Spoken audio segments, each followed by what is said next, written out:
Assalamualaikum warahmatullahi wabarakatuh, abang-abang, kakak-kakak. Masih bersama Ustazah, yaitu Ustazah Khairul Rahma dalam pelajaran seni budaya.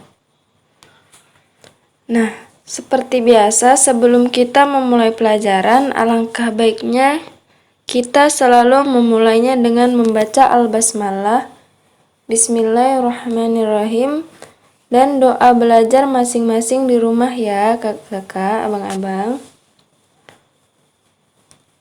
Nah, kira-kira kita ngapain ya dalam video pembelajaran kali ini?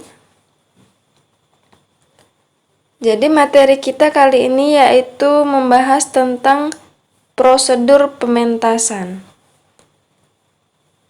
Dengan memperhatikan prosedur pementasan fragmen dapat berjalan dengan baik. Nah, jadi materi kita di sini itu lumayan sedikit karena kita hanya membahas tentang prosedur pementasan. Jadi untuk pementasan fragmen kita itu harus memperhatikan prosedur-prosedur yang ada. Karena dengan memperhatikan prosedur-prosedur pementasan diharapkan pementasan fragmen itu dapat berjalan dengan baik. Nah, jadi apa-apa aja prosedur-prosedur dalam pementasan fragmen? Sebelumnya kita perhatikan dulu karya-karya pementasan atau yang sering kita lihat di panggung. Nah, ini juga termasuk dari karya drama atau pementasan seni teater. Nah, jadi di sini yang termasuk ke dalam prosedur-prosedur dalam pementasan fragmen yang pertama yaitu pemilihan peran. Dalam pemilihan peran, aktor dan aktris merupakan jantung dari pementasan. Jadi tanpa adanya aktor dan aktris, pementasan teater itu tidak akan terlaksana. Pemilihan aktor atau aktris itu biasanya disebut dengan casting. Jadi ada 5 macam teknik casting atau teknik pemilihan aktor dan aktris yang memilih pemain dengan tahapan-tahapan sebagai berikut. Jadi di sini teknik casting dalam memilih peran itu kecakapan atau kemahiran yang sama atau mendekati peran yang dibawakan.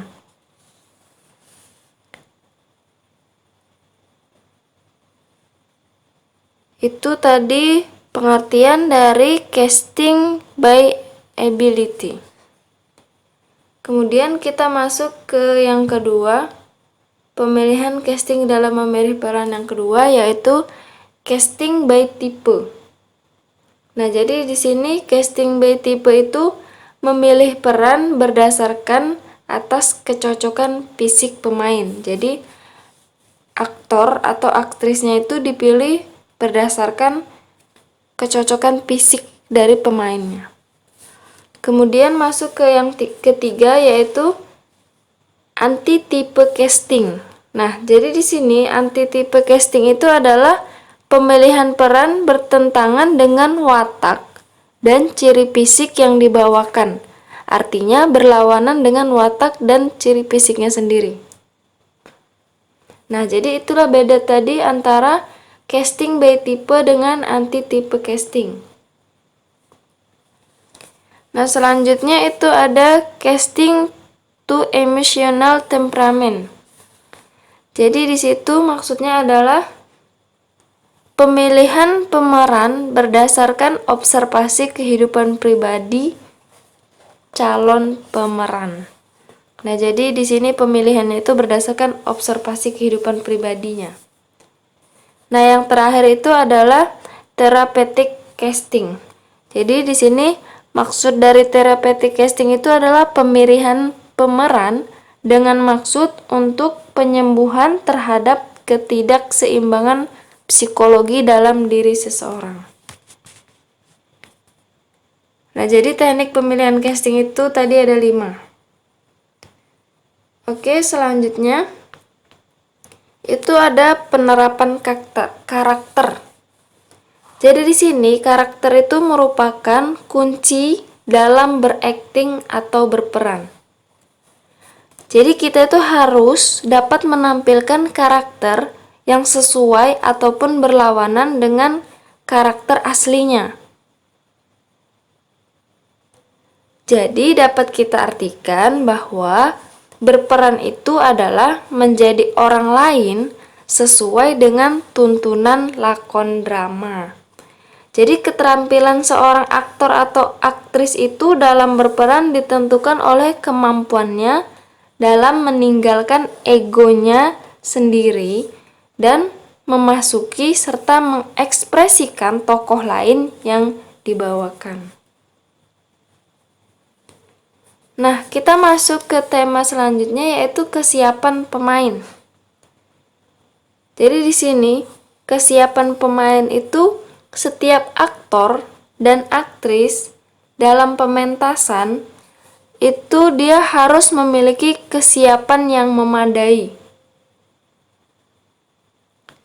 Jadi misalnya itu adalah kesiapan aktor atau aktris dalam berkreasi. Kemudian kesiapan berperan secara alami dan wajar. Nah, selanjutnya itu adalah kesiapan berperan sesuai dengan tipe, gaya, jiwa, dan tujuan pementasan. Yang terakhir, serta berperan sesuai dengan periode tertentu dan watak.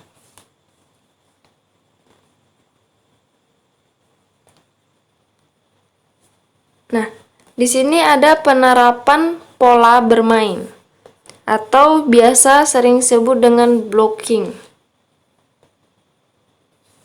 Setiap tokoh itu harus mampu memerintahkan badan, kemudian suara, emosi, dan semua situasi dramatis dalam seni teater. Jadi di sini dalam penerapan pola permainan itu kita tuh harus mampu mengajak badan kita atau memerintahkan badan kita, suara kita, emosi kita, dan semua situasi dramatis kita untuk mengikuti atau meniru dari lakon atau karakter yang mau kita tirukan. Jadi, ia tuh harus mampu membantu dan mengontrol setiap gerakan kita. Nah, itulah tadi yang disebut dengan blocking. Nah, blocking di sini tuh mengontrol setiap gerakan yang kita lakukan. Nah, jadi di sini ada pun contoh-contoh gerakan pokok yang harus dipersiapkan oleh pemeran. Yang pertama itu adalah latihan tubuh. Kemudian latihan suara dan latihan observasi dan imajinasi. Kemudian latihan konsentrasi, latihan teknik, latihan gerakan tambahan, dan jadi di sini tuh latihan konsentrasi gerakan tambahan yang dilakukan untuk melengkapi dan menyempurnakan ekspresi dari drama. Nah, jadi berikut ini contoh dari seni teater atau pemeran yang dimainkan oleh 2 orang atau 2 aktor. Kemudian ini juga ada contoh dari seni teater yang dimainkan oleh banyak pemeran. Nah, di sini merupakan contoh seni teater berkelompok. Nah, jadi materi kita itu hanya sampai di situ. Kemudian kita lanjut aja ke tugas, yaitu tugas yang pertama. Tuliskan perbedaan dari casting by ability dengan casting by type. Jadi di situ tuliskan perbedaannya dan dijelaskan ya abang-abang, kakak-kakak. Kemudian selanjutnya itu tuliskan gerak-gerakan pokok yang harus dipersiapkan oleh pemeran. Nah, jadi di sini tuh tadi tepatnya di penerapan pola permainan atau blocking. Nah, di situ abang-abang atau kakak sebutkan atau kakak tuliskan kira-kira apa saja sih gerakan-gerakan pokok yang harus dipersiapkan oleh pemeran atau pemain, aktor bisa juga. Nah, ini juga contoh dari karya seni teater pementasan drama.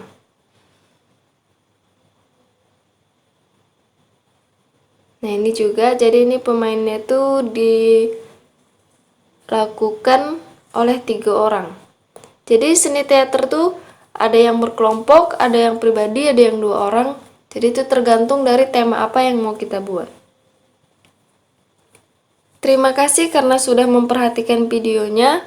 Jangan lupa dikerjain tugas-tugasnya ya. Sampai di sini saja, kita akhiri dengan alhamdulillahirrabbilalamin. Dan Ustazah akhiri dengan wassalamualaikum warahmatullahi wabarakatuh.